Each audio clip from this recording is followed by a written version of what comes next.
Hey guys, what's going on? James here, and in today's video, we're talking about players to watch in preseason week 1 for the Tampa Bay Buccaneers. But before we get started on this video, again, I have to have a recommendation for you guys. Please go vote in my latest poll in the community tab on my YouTube channel. Again, it relates to an event I may be holding later on in the season. It would be greatly appreciated. But without further ado, guys, let's get into the video.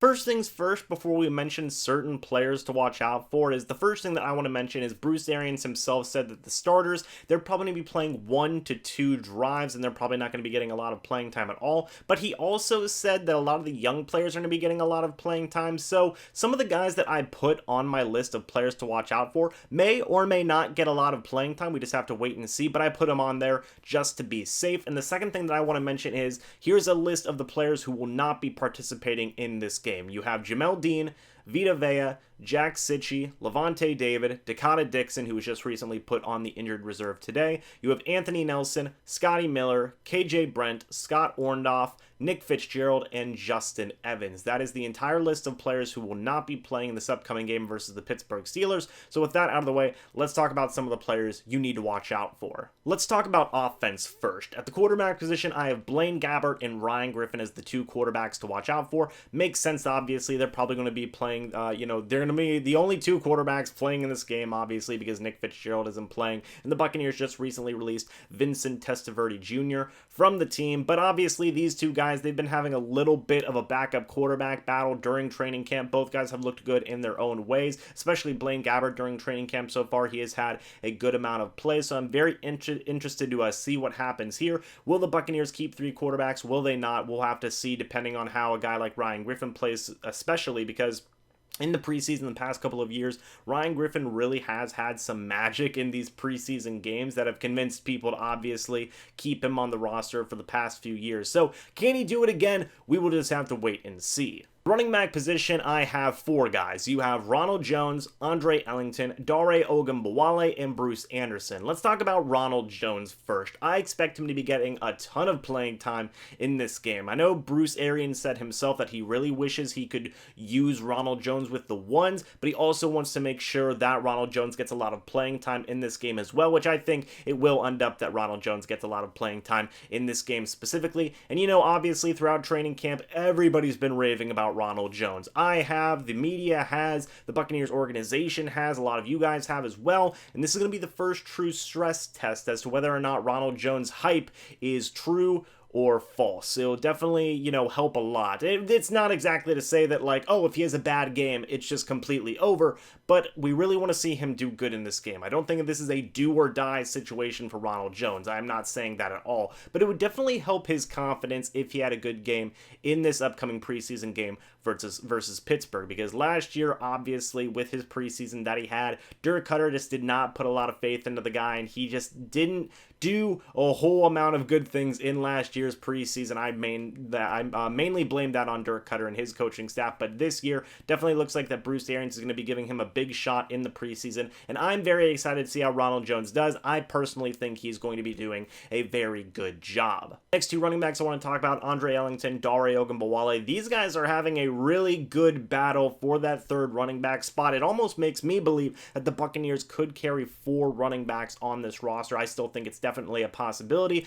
Obviously, Andre Ellington, while he knows Bruce Arians and he's been with Bruce Arians before in Arizona and he knows the offense, he hasn't played football in an entire year. So, this is going to be his first game playing a football game in a long time. I'm excited to see how he does. He's definitely looked very solid in preseason, or in training camp rather, receiving, catching the ball, being a 3rd down back type of guy. So I'm very interested to see how he does in this upcoming game. And then Dare Ogunbowale, he's been making waves in his own right during training camp as a receiving back and just as an overall pretty decent change of pace back type of option. A lot of people have been saying this could potentially be Jason Light's next type of a gem find, which I'm very excited to see if that is true, because obviously Jason Light, he's had a couple of big successes with finding undrafted free agents who have performed very well for the team. A lot of people feel Dare Ogunbowale could be that next guy, so I'm very excited to see what happens with Dare Ogunbowale. He does have a little bit of a fumbling problem, and if he fixes that, I really think he could have a good chance to make the roster.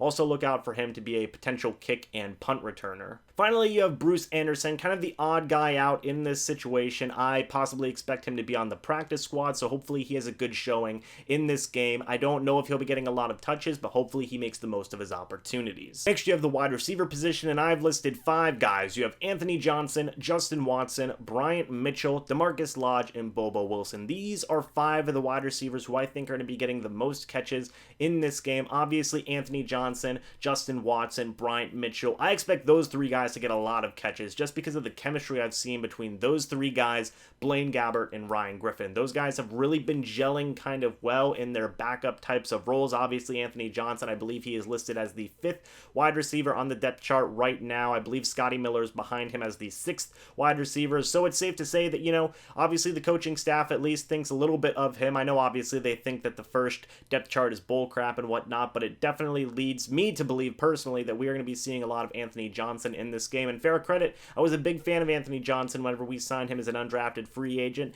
While he hasn't done a whole lot necessarily that jumped out to me in training camp, I also haven't seen him done a whole lot of bad, which makes me believe that he's been very solid so far, so I'm excited to see him.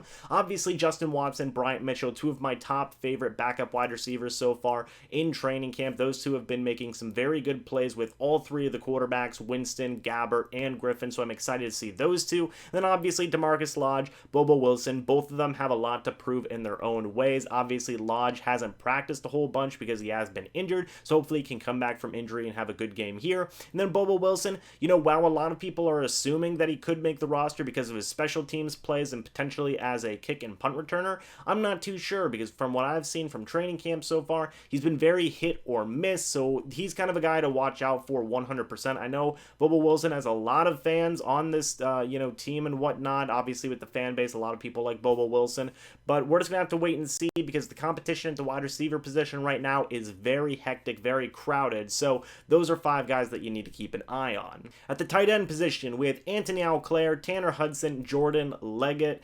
Especially Auclair, he's pretty much entrenched as that 3rd tight end spot is what a lot of people think, but in my opinion, maybe Tanner Hudson comes in and maybe Tanner Hudson really gives Auclair a good run for his money. It's potentially something that we could see happen. From what I've seen from training camp, Hudson has looked like an absolute beast, so really hoping to see these 2 go at it in this preseason game. We should be seeing a lot of them. And in the case of Jordan Leggett, a guy who could potentially be on the practice squad. He has had a good few amount of plays with quarterbacks Blaine Gabbert and Ryan Griffin, so I want to see a few good catches from him as well. On the offensive line, you have Evan Smith, Earl Watford, and Caleb Benenoch. Those are 3 of the most experienced backup offensive linemen we have right now because Mike Lidke went down with a season-ending injury. He's been placed on the IR. So I want to see these guys really take control of this backup offensive line spot. Obviously, Evan Smith, we've seen good things from him before. A lot of people are high on Earl Watford, and then you have Caleb Benenoch. But, obviously these guys have had experience as offensive linemen, so hopefully they do some good things in tomorrow's game. I'm very high on Evan Smith and Earl Watford as backups.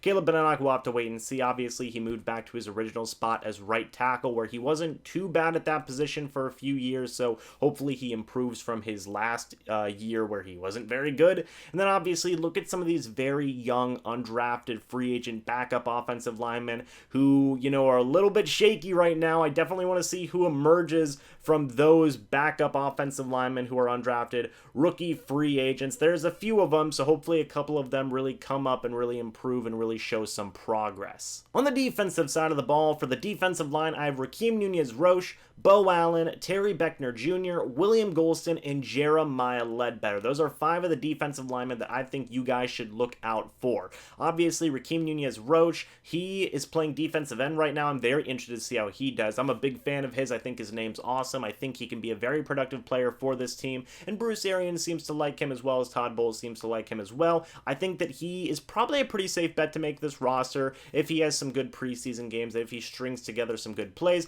I'm excited to see him.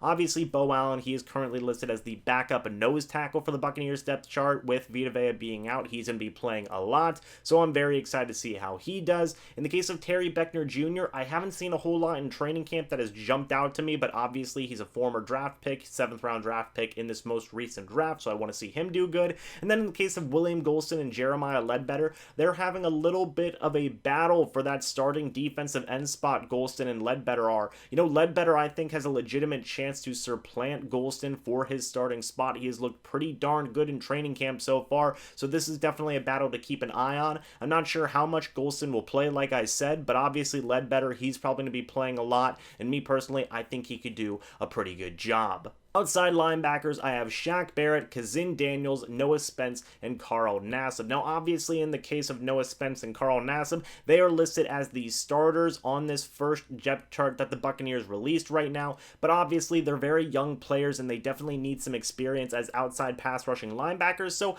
I could see a way that these guys play a lot in this upcoming game, so I expect them to get some playing time, and then obviously, in the case of Shaq Barrett and Kazin Daniels, they're listed as the backups right now, but Shaq Barrett, in my opinion, that this man is going to be a starter 100%. I think him and Spence are going to end up being starters. So if Barrett does get a lot of playing time in this game, I'm going to be elated because I think he's going to be doing a pretty good job. And then Kazin Daniels, obviously a very big fan favorite for a lot of people. He does have a condition where he's obviously blind in one eye due to an accident that he suffered. So I know a lot of people are pulling for him, and hopefully he does some good things as a pass rusher in this upcoming game. Obviously, Noah Spence, Carl Nassib, Shaq Barrett. Obviously, for me, Spence and Barrett are my two guys that I want to see perform really, really well in this upcoming game. So hopefully all four of these guys, get a lot of playing time and can show what they do as pass rushing outside linebackers. Interior linebackers, you have Deone Buchanan, Devontae Bond, Devin White, Kevin Minter. These are four guys that I think you should look out for. In the case of Deone Buchanan and Kevin Minter,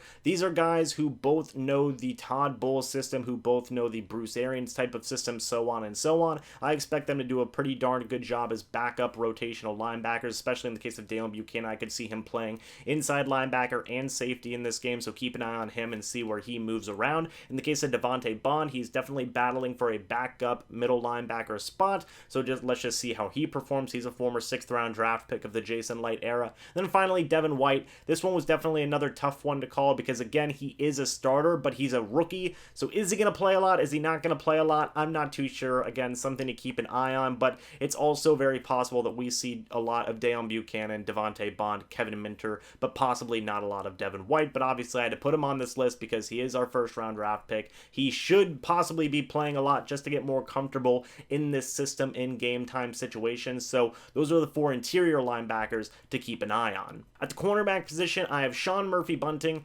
Ryan Smith, MJ Stewart, Mazzie Wilkins, and Devontae Harris. Basically all the cornerbacks that are going to be playing in this game. I don't expect Carlton Davis or Vernon Hargreaves to play a lot since they're pretty much entrenched as the starters, and I think Bruce Arians definitely feels very confident about them being the starting cornerbacks. But obviously, Sean Murphy-Bunting, he is probably the name that jumps out the most out of these lists of cornerbacks. A lot of people are very high on Sean Murphy-Bunting. I myself am also very high on Sean Murphy-Bunting. I want to see where he plays. I expect him to play a lot as outside corner and in the nickel, but that, again, is just going to have to be something that we have to wait and see on. Ryan Smith, obviously, he is suspended, so he needs to have a good preseason and a good remainder of the training camp to really possibly secure a roster spot. Obviously, that's a big deal with him being suspended. He could easily be cut. In the case of MJ Stewart, he's looking for some redemption. He's moved around a lot this offseason from safety and now back to cornerback. We want to see him do good in the nickel spot and also potentially as an outside corner. And then the case of Mazzie Wilkins,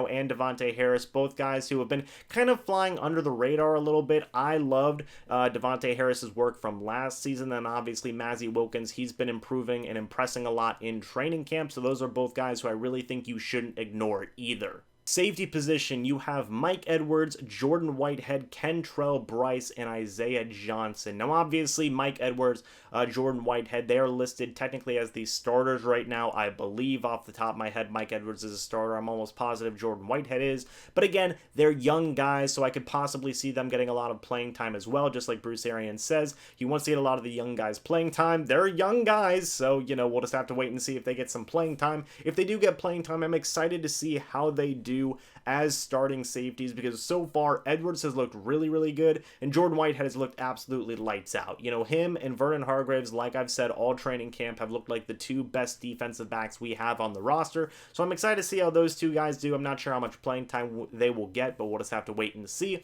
Then obviously Kentrell Bryce and Isaiah Johnson, while they've had their decent moments in training camp so far, especially Kentrell Bryce, they do definitely have an uphill climb in terms of being a backup safety. Obviously, if Justin Evans, you know, in regards to how his injury situation works out, it could possibly secure one of these guys a roster spot, so we'll just have to see how they play on special teams and at the safety position. Finally, you have special teams, and the only thing I have listed is Matt Gay versus Cairo Santos. How are these two kickers going to do? We're just going to have to wait and see. Obviously, I believe Bruce Arians said that they're going to be rotating kickers during this game, and man, this has been one hell of a kicking battle. I'll tell you what, both guys have looked very good in my opinion. I think both guys are going to get a chance to make some kicks in this game. How they do, you know, that could really end up deciding this kicking battle, although you probably got to give the favor so far to Matt Gay, who's just been booming 60-plus yarders in training camp so far. And that isn't to say that Cairo Santos has been bad. He's been very good in his own right, and I still hold the claim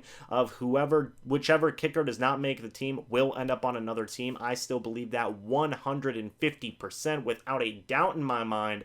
So again, this is a kicking battle that you need to keep an eye on. But guys, that's it for this video. I'm out of breath because I've been talking very fast for 16.5 minutes straight, but let me know what you guys think about all the players that I listed down in the comments section below. I should have another video coming out in a couple hours giving a general preview to this upcoming game. But guys, thank you so much for watching this video. Hope you guys all enjoyed. Who are some players that you were interested in seeing in this first preseason game versus the Pittsburgh Steelers? Please guys, let me know down in the comments section below, and don't forget to vote in the poll in the community tab on my YouTube channel. But again guys, thank you so much for watching this video. Hope you all enjoyed, but until the next video or the next live stream, I'll see you guys in the next one. But until then, and as always guys, goodbye for now, and go Bucs.